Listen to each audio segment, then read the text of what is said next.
Si usted es una persona adulta y tiene una tos que no se le ha quitado con nada y ya se volvió insoportable, ese tratamiento se lo va usted a tomar en la noche, ya que es caliente, por lo menos media hora antes de acostarse.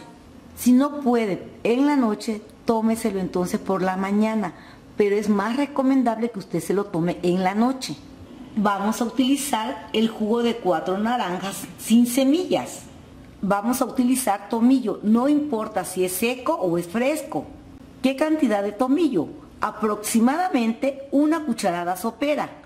Vamos a poner a hervir el jugo de las 4 naranjas con el tomillo por 1 minuto. Una vez que ya haya hervido, lo vamos a pasar por un colador así de caliente como esté. Aquí tenemos el jugo de las 4 naranjas. Aquí tenemos un recipiente donde vamos a hervir nuestro jugo de las naranjas con el tomillo. Vaciamos el jugo de las naranjas,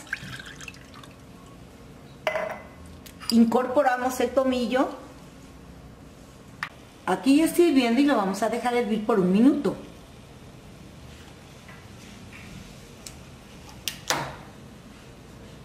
Y así como está de caliente, lo vamos a pasar por un colador.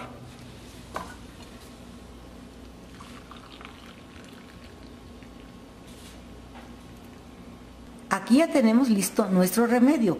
Les sugiero que se lo tomen lo más caliente que se pueda, no hirviendo. Me lo voy a tomar.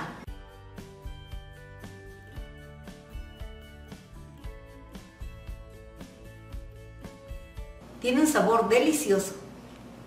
Si usted tiene niños que padecen de bronquio, este remedio es excelente para ellos. ¿Desde qué edad se lo pueden tomar?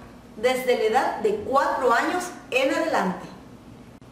¿Por cuánto tiempo se lo van a estar tomando? Hasta que la tos haya desaparecido. Este remedio también les va a ayudar a desinflamar la garganta. Gracias por darle manita arriba y nos vemos en el próximo video.